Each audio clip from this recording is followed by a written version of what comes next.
السلام علیکم ورحمۃ اللہ وبرکاتہ نحمدہ ونصلی علی رسولہ الکریم اما بعد 1977 یا 1978 کا قصہ ہے۔ جمعہ کی نماز کے بعد حرم شریف میں حتیم کے سامنے میں بیٹھا ہوا تھا اور ایک بڑے میاں بہت خوبصورت حسین جمیل وہ آئے۔ انہوں نے آ کر کہا بیٹا آپ کو ایک ہدیہ دیتا ہوں۔ میں نے کہا دیجئے۔ تو انہوں نے کہا کہ ہر جمعہ کی نماز کے بعد 7 مرتبہ سورہ اخلاص پڑھ لیا کر بیٹا، اور 7 مرتبہ سورہ فلق پڑھ لیا کر، اور 7 مرتبہ سورہ ناس پڑھ لیا کر۔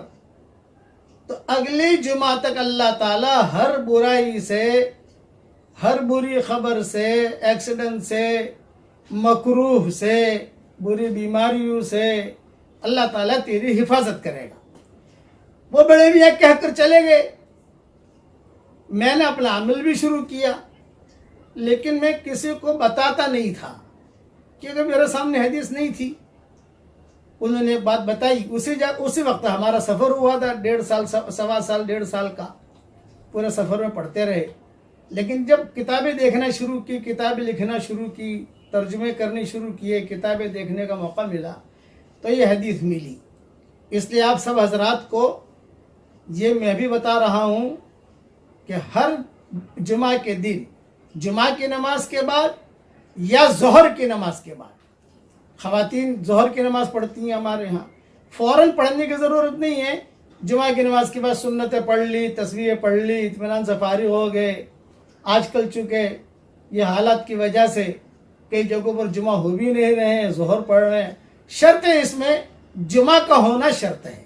7 مرتبہ سورہ اخلاص پڑھنے کی عادت ڈالیے، 7 مرتبہ سورہ فلق پڑھنے کی عادت ڈالیے، اور 7 مرتبہ سورہ ناس پڑھنے کی عادت ڈالیے۔ اس کا وقت، بہترین وقت تو یہ ہے کہ بھی سنتوں کے بعد، نفلوں کے بعد پڑھ لیں، لیکن بعض مرتبہ بھول جاتے ہیں تو بھی کوئی حرج کی بات نہیں، چلو عصر تک پورا کر لو جمعہ کے دن۔ پھر بھی بھول گئے تو بھی کوئی حرج کی بات نہیں ہے، چلو جمعہ کے دن سورج غروب ہونے سے پہلے پڑھ لو۔